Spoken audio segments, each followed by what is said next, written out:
selamat pagi. Apa kabar Anda, Unggito Galo? Selamat berjumpa kembali dalam program berita seputar Anyu Sumsel. Di saat Anda siap beraktivitas di pagi hari, saya Ulia Rahma siap menemani Anda dengan berbagai berita dan informasi menarik hari ini, 27 Oktober 2021. Pemirsa, sajian utama hari ini antara lain, polisi bongkar makam bocah tewas usai divaksin.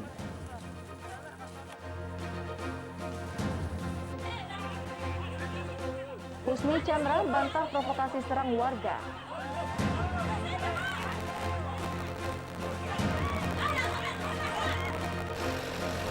Dan jangan lewatkan serunya silaturahmi ala Panther Mania Sriwijaya. Pemirsa, inilah seputar Anyu Sumsel selengkapnya.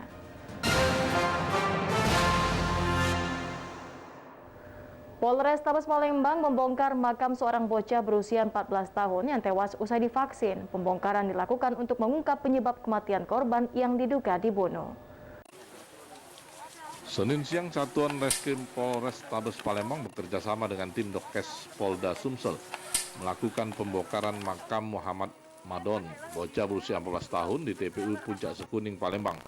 Pihak keluarga menyatakan sang bocah tewas usai divaksin. Namun berdasarkan hasil penyelidikan polisi ada indikasi korban tewas akibat dibunuh. Sebelumnya warga seputaran jembatan Karang Jalan Merdeka, Kelurahan 26 Ilir Palembang ini dihebohkan dengan penemuan mayat bocah tersebut di bawah jembatan Senin 11 Oktober 2021 lalu. Berdasarkan keterangan orang tua korban, Madon baru saja ikut vaksin. Pihak keluarga menolak untuk dilakukan otopsi karena menduga korban tewas karena sakit. Kasat Reskrim Polrestabes Palembang Kompol Tri Wahyudi menyatakan pembongkaran makam Muhammad Madon dilakukan karena ada indikasi tindakan kekerasan yang dialami korban hingga meninggal dunia. Ini kami mau memastikan, insya Allah kami sudah memegang beberapa keterangan, kami juga sudah tahu mungkin orang-orangnya. Nah, pada saat ini kami hanya memfokuskan dulu, kita dengan tim Dokes Polda Sumatera Selatan melakukan otopsi atau bedah terhadap makam dari korban. Saat ini kasus dugaan pembunuhan Muhammad Madon ditangani Satuan Reskrim Polrestabes Palembang. Pihak kepolisian masih menunggu hasil otopsi tim forensik Polda Sumsel. Hasil otopsi diharapkan mampu mengungkap penyebab kematian korban dan pelakunya. Dari Palembang, Guntur Yansa, iNews melaporkan. Pemirsa, Husni Chandra yang mengklaim sebagai pemilik lahan membantah tudingan memprovokasi warga melakukan penyerangan terhadap Rabara Roku yang saat itu melakukan pembakaran lahan. Aksi penyerangan tersebut diduga terkait saling klaim lahan di perumahan Kenten Ashar, Kecamatan Talang Kelapa, Banyuasin. Saling klaim kepemilikan lahan di areal perumahan Kenten Ashar, Kecamatan Talang Kelapa, Banyuasin hingga berakhir dengan aksi penyerangan terhadap Rabara Roku ini terekam video amatir. Dalam video amatir ini terlihat sekelompok orang menyerang Rabara Roku menggunakan cangkul dan senjata tajam. Kasus penyerangan ini pun telah dilaporkan Rabara Roku ke Polda Sumsel dan mendesak polisi mengusut dalang di balik aksi penyerangan. Menanggapi laporan tersebut, Husni Chandra yang juga mengklaim sebagai pemilik lahan membantah semua tudingan Rabara Roku yang menyebut dirinya memprovokasi warga melakukan penyerangan. Husni Chandra menyatakan diberi kuasa istrinya untuk mengurus tanah wakaf warisan orang tua istrinya yang kini tengah menjadi sengketa. Tanah tersebut akan dibangun musola namun dipasang pagar oleh Rabara Roku. Tanah itu atas nama ibu istri kami, Ibu Alhalna. Sepakatnya kami dengan pengembang itu karena ada musola nama beliau, ya kan? Namanya Alhalna. Inilah yang kami beresi. Sementara, Sekretaris RT dan penerima hibah tanda Ferry menyatakan tidak ada pengeroyokan apalagi premanisme yang dilakukan Husni Chandra atau terlapor. Tapi begini, kalau memang itu kan dalam pagar fasilitas umum seperti jalan, musola, kan harusnya tidak dibantu. Dan juga tidak ada konfirmasi dengan kita selaku sekretaris RT dan dengan Pak RT. Harusnya kalau ada seperti itu konfirmasi dulu. Hingga kini, kasus saling klaim kepemilikan lahan ini masih ditangani Polda Sumatera Selatan. Di Palembang, Guntur Yansa, iNews melaporkan. Pemirsa, akses jalan pendekat Jembatan Musi 6 Palembang yang berada di sisi seberang Ulu dipastikan dapat dilalui pengendara pada akhir tahun 2021 mendatang. Saat ini masih tersisa 2 persil rumah warga yang belum sepakat ganti rugi yang akan terus dikejar penyelesaiannya agar target bisa tercapai. Dengan rampungnya akses jalan pendekat tersebut, kendaraan roda 2 dan roda 4 tak perlu lagi melewati Jalan Pagi Usman lalu menuju Jalan Wahid Hashim. Jika akses jalan pendekat rampung, pengendara dapat langsung menuju Jalan Kiai Haji Wahid Hashim Kertapati Palembang. Saat ini pelaksana proyek sudah merobohkan rumah warga yang terkena jalan pendekat ini. Kepala Dinas PU Bina Marga dan Tata Ruang Provinsi Sumsel, Dharma Budi, saat meninjau penimbunan akses jalan pendekat Jembatan Musi 6 Palembang menyatakan, untuk saat ini tinggal 2 persilahan yang belum bebas. 2 persilahan dibayar secepatnya minggu ini. Dijelaskannya, total akses jalan pendekat di seberang ulu Jembatan Musi 6 Palembang memiliki panjang 700 meter. 400 meter diantaranya telah dilakukan pengaspalan, sementara sisa 300 meter saat ini masih dalam proses penimbunan jalan. Pada akhir tahun mendatang, pihaknya menargetkan akses jalan pendekat di sisi seberang ulu sudah bisa dilalui kendaraan meski belum semuanya teraspal. Yang semuanya kan belum dibayar ini. Mungkin minggu depan, Minggu depan kami bayar, tapi yang belum clear kesepakatannya ada 2 persen. 1 rumah kayu itu ditambah bangunan seng ini. Di akses jalan pendekat seberang ulu ini akan dibangun drainase sepanjang jalan sebagai pembuangan air agar kawasan ini tak terjadi banjir. Dari Palembang, Bambang Irawan, iNews melaporkan. Dan pemirsa, warga pinggiran kota Palembang kini tak lagi was-was kualitas BBM dan harga eceran yang mahal. Di kawasan ini telah hadir Pertashop yang menjual Pertamax dengan harga yang sama dengan SPBU pada umumnya. Program ini mendapat apresiasi Menteri BUMN Erick Thohir untuk menyerap tenaga kerja. Inilah Pertashop di kawasan Sugiwaras, Kelurahan Talang Jambi, Palembang yang sudah beroperasi selama 3 bulan. Pertashop ini merupakan satu di antara 220 Pertashop di Sumatera Selatan. Secara sederhana, Pertashop ini merupakan lembaga penyalur dari Pertamina yang disiapkan untuk melayani konsumen yang selama ini belum terlayani lembaga penyalur BBM seperti SPBU. Sejak pagi hingga malam hari beroperasi, Pertashop Talang Jambi mampu melayani 1.000 liter Pertamax dengan harga Rp9.200 per liternya. Rania, salah satu warga, mengaku terbantu dengan kehadiran Pertashop. Pasalnya, SPBU dari kediamannya mencapai 6 km. Sebelumnya, warga daerah pinggiran Palembang ini terpaksa membeli BBM eceran dengan harga yang lebih mahal dan kualitasnya diragukan karena rawan dioplos penjual. Ia berharap di Kelurahan Talang Jambi terdapat penambahan Pertashop. Bagus sih kalau lebih diperbanyak lagi gitu, karena kan kayak masuk ke desa di sini kan lebih bagus Pertamina kayak gini sih, cabang-cabang kayak gini daripada eceran. Sementara itu, Hasan, pemilik Pertashop Talang Jambi, bersyukur bisa ikut program ini. Selain menguntungkan dirinya, Pertashop bisa membantu masyarakat di kampungnya. Karena kerjasamanya kan lumayan ini. Nah, maksud saya itu untuk membantu masyarakat setempat lah. Menteri BUMN Erick Thohir mengapresiasi Sumsel sudah menjalankan Pertashop yang mampu memberi peluang lapangan kerja baru dan memberi kehormatan bagi pengusaha lokal untuk bermitra dengan Pertamina. Erick Thohir menargetkan pembangunan 10.000 Pertashop selama 3 tahun. Ya, dan sekarang kan Pertashop sendiri jumlahnya sudah makin banyak di Sumatera Selatan ini sebagai pembagian juga kesempatan pengusaha daerah bisa juga naik kelas gitu. Dari Palembang, Bambang Irawan, iNews melaporkan. Pemirsa, jelang laga pamungkas putaran pertama Liga 2 Indonesia, Sriwijaya FC menggeber anak asuhnya di Stadion Baseball Jakabaring Sport City. Pelatih Sriwijaya FC Neil Maizar menegaskan tetap mengincar 3 poin atas PSMS Medan untuk kemenangan sempurna 15 poin Grup A. Laskar Wongkito terus menggelar latihan guna persiapan menghadapi PSMS Medan 28 Oktober mendatang di Stadion Gelora Sriwijaya Jakabaring, Palembang. Pelatih Sriwijaya FC Neil Maizar menyatakan kondisi anak asuhnya sejauh ini siap tempur. Hanya gelandang Hari Habrian dan bek tengah Obed Khoiri yang masih dalam pemulihan cedera. Namun Sriwijaya FC masih punya pelapis Hari Habrian yang sepandan, yakni Ronaldo Meisido dan bek senior Bobby Satria di lini belakang. Meski PSMS Medan memang meraih hasil minor, namun Neil Maizar tetap menganggap tim ini sebagai tim kuat. Pasalnya, ada nama-nama ex-Liga 1 seperti Rahmat Hidayat, Anis Nabar, dan beberapa pemain senior lainnya. Ia meminta para pemain bekerja keras menjalankan taktik di lapangan untuk meraih hasil maksimal 15 poin. Saat ini, Sriwijaya FC sudah menghasilkan 12 poin dari 4 kemenangan beruntun. Kondisi udah mulai membaik ya. Kemarin kan lelah kali dia karena pertandingan itu Spartan. Cuma memang si Obed belum bisa maksimal. Masih hari update sudah ada. Mudah-mudahan tidak ada satupun yang menjadi kendala ya. Terutama di kondisi fisik ini, karena kondisi fisik ini sangat menunjang untuk penampilannya di pertandingan. Putaran kedua grup A Liga 2 sudah dipastikan Sriwijaya FC bermain di PSPS Riau sebagai tuan rumah. Pelatih Laskar Wongkito Nil Maizar menjelaskan SFC sudah siap bermain tandang. Dari Palembang, Bambang Irawan iNews melaporkan. Pemirsa, serunya silaturahmi ala Panter Mania Sriwijaya, saksikan beritanya sesaat lagi.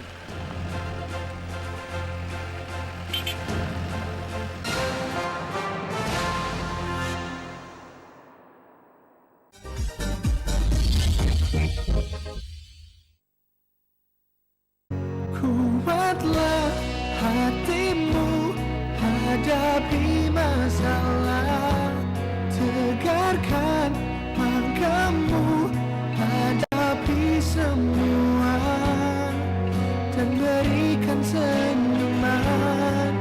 Masih ada harapan di jalinan kasihnya.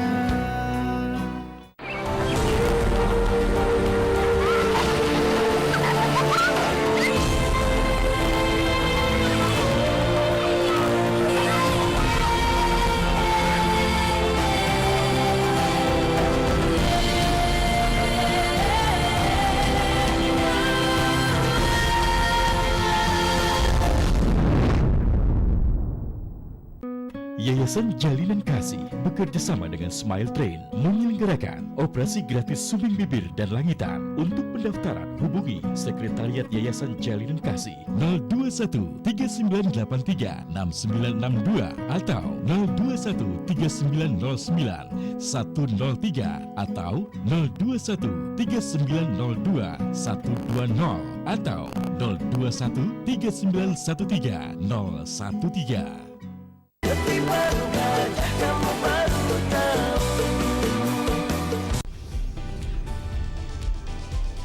Atika Hasiholan yang lagi seneng banget karena ibunda Ratna Sarumpait akhirnya bebas bersyarat. Kali ini Ruben akan melaporkan oknum yang dianggap menghina Betan dan Thalia Onsu. Digelar di kediaman Jennifer, pasangan ini sampai merogoh kocek ratusan juta rupiah demi menggelar pesta meriah.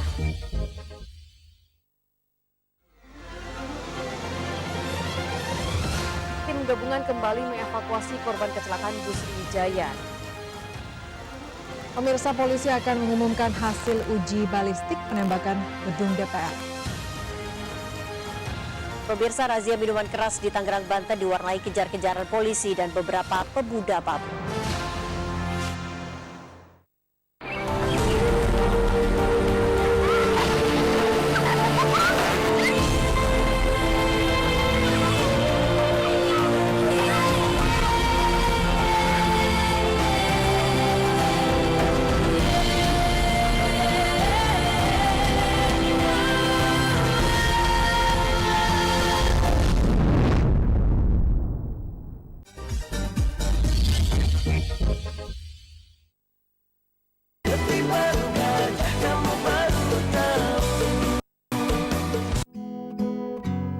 Terkadang hidup terasa berat, tak mengerti akan hidup ini.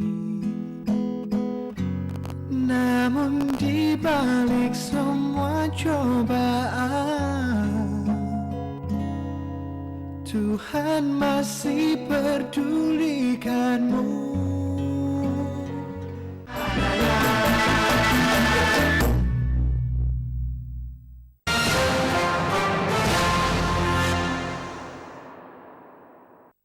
Satuan Reserse Narkoba Polres Empat Lawang dan Brimob Petanang Lubuk Linggau menggerebek rumah terduga bandar narkoba. Polisi mengamankan 5 orang berikut barang bukti narkoba jenis sabu dan 1 pucuk senpi rakitan.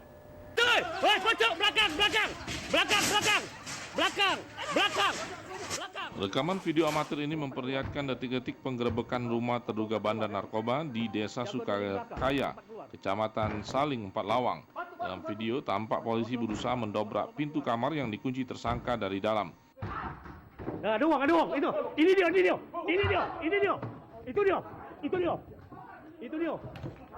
Aduh. Yola dia. Awas, siap kau. Para tersangka akhirnya berhasil dibekuk polisi tanpa melakukan perlawanan.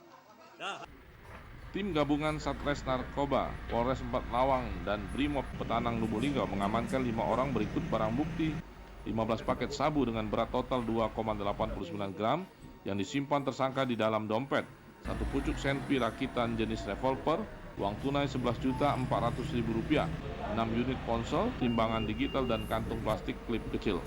Polisi telah menetapkan 2 orang sebagai tersangka, Rudi Gunawan yang diduga bandar sabu dan Rizal Effendi sebagai kurir sabu. Sedangkan 3 orang lainnya masih berstatus sebagai saksi dan masih menjalani pemeriksaan intensif. Target operasi dan langsung semuanya ikut melakukan tugas sesuai yang telah ditentukan pada sebelum kegiatan penggerebekan.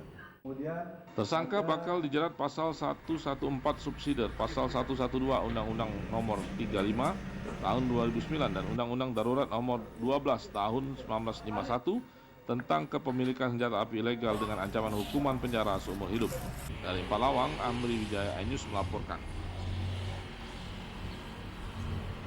Pemirsa, berselang sepekan insiden pembakaran pos pengamanan di distrik Selarong, Desa Pangkalan Bayat, Bayung Lincir, Muba, Polda Sumatera Selatan menangkap 3 pelaku pembakaran pos tersebut. Para pelaku kesal tidak bisa lagi melakukan aktivitas illegal drilling. 3 pelaku yang mempunyai peran intelektual insiden pembakaran pos pengamanan dibawa ke Mapolda Sumatera Selatan untuk dilakukan pemeriksaan lebih lanjut. 3 pelaku berinisial T, J, dan I ditangkap karena melakukan pembakaran pos pengamanan milik PT Bumi Persada Permai 19 Oktober 2021 lalu. Mereka terbukti melakukan pembakaran dengan menyiapkan serta menyiramkan minyak sambil membakar pos tersebut. Hasil pemeriksaan kepolisian, para pelaku juga mengajak warga mendatangi pos tersebut dari pesan singkat melalui ponsel. Polisi mengamankan barang bukti berupa dirijen dan botol tempat minyak serta sisa pembakaran. Para pelaku mengaku mereka sudah mempunyai peran masing-masing saat melakukan pembakaran. Direktur Reserse Kriminal Umum Polda Sumsel Kombes Pol Hisar Sialagan menyatakan saat kejadian para pelaku dilarang masuk melalui pos pengamanan perusahaan menuju sumur minyak ilegal yang telah ditutup. Mereka mau masuk ke lokasi PT, di situ ada pos, sudah tidak bisa masuk lagi. Mungkin niat mereka adalah untuk drilling lagi, illegal drilling, karena marah sehingga pos tersebut mereka lakukan pembakaran. Polda Sumatera Selatan mengungkapkan kasus penyerangan dan pembakaran pos pengamanan perusahaan buntut dari kebijakan pemerintah dan kepolisian melakukan penutupan illegal drilling. Berangkat dari kegiatan penegakan hukum yang kita lakukan, ya, 998 sumur bor yang kita tutup di 1 hari saja pada waktu itu bersamaan, ya, dengan pengerahan semua kekuatan dari stakeholder terkait untuk ini. Beberapa pekan lalu, kepolisian menutup hampir 1.000 titik aktivitas illegal drilling. Penutupan diakibatkan adanya ledakan sehingga terjadi kebakaran hebat dari sumur minyak tersebut. Hingga saat ini masih dilakukan pemadaman dari salah satu titik sumur yang terbakar. Dari Palembang, Firdaus iNews melaporkan. Pemirsa, sejak pandemi melanda, banyak hal yang tertunda tidak bisa dilakukan banyak orang. Seperti halnya klub otomotif Panther Mania Sriwijaya yang sudah lama tidak menjalin silaturahmi antar sesama pecinta otomotif. Kali ini, Panther Mania Sriwijaya kembali menjalin silaturahmi di lokasi kebun wisata di Pundai, Indralaya, Ogan Ilir sebagai wujud rasa kangen mereka. Klub Panther Mania Sriwijaya kembali membuka ruang hobinya sesama anggota dengan berkumpul dan bersilaturahmi di lokasi kebun wisata Sipunai yang berada di Indralaya, Kabupaten Ogan Ilir. Kegiatan ini tetap menerapkan protokol kesehatan sebab dilakukan di tengah masa pandemi COVID-19. Ajang silaturahmi ini diikuti lebih kurang 80 anggota yang ada di Palembang bersama seluruh anggota keluarga, anak, dan istri tercinta. Sementara untuk seluruh Indonesia, anggotanya sudah mencapai sekitar 3.000 lebih. Ketua Klub Pantermania Sriwijaya, Brojol Alfakun menyatakan, untuk wilayah Palembang, klub otomotif yang telah berdiri sejak tahun 2015 lalu ini, kian hari anggotanya kian bertambah. Rasa persaudaraan dan tali asih antar sesama pecinta otomotif menjadikan klub ini terus berbuat untuk membantu sesama di tengah kesulitan warga yang terdampak pandemi. Ya, kan timbul rasa persaudaraan yang makin erat. Harapan kami kan tidak hanya itu, di samping itu juga tali persaudaraan kami semakin erat. Keseruannya kami ini hanya kebersamaan aja untuk silaturahmi. Pantermania ini terdiri dari Palembang, se-Indonesia ada semua. Pegawai Kebun Wisata Sipunai, Vita menyatakan sangat mengapresiasi kehadiran klub otomotif ini di tengah masa pandemi. Pihaknya tetap mengharuskan pengunjung menerapkan protokol kesehatan secara ketat agar tidak terjadi klaster baru penyebaran COVID-19. Bangga sekali Kak, setiap hari dikunjungi pengunjung, apalagi hari Sabtu Minggu kan rame kan. Ya paling patuhi prokes kan, pakai masker, cuci tangan. Pantermania Sriwijaya berkomitmen tetap menjaga silaturahmi antar sesama anggota dan menggelar kegiatan sosial untuk membantu warga. Dari Ogan Ilir, Fitriadi iNews melaporkan. Dan pemirsa, informasi tadi sekaligus menutup perjumpaan kita pada pagi hari ini. Saya dan kru yang bertugas undur diri dari hadapan Anda. Selamat beraktivitas, saya Aulia Rahmat. Sampai jumpa.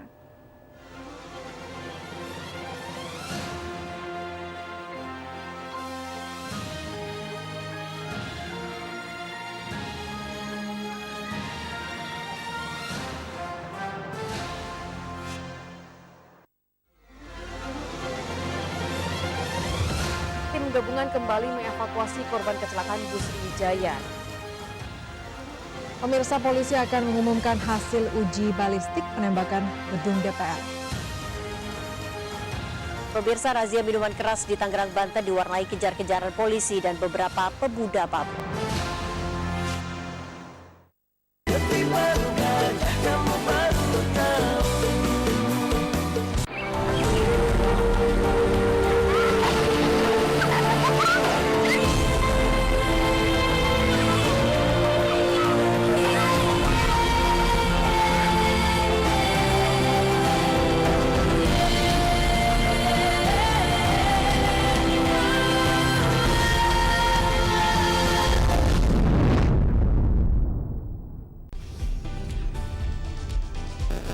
Atika Hasiholan yang lagi seneng banget karena ibunda Ratna Sarumpait akhirnya bebas bersyarat. Kali ini Ruben akan melaporkan oknum yang dianggap menghina Betan dan Thalia Onsu. Digelar di kediaman Jennifer, pasangan ini sampai merogoh kocek ratusan juta rupiah demi menggelar pesta meriah.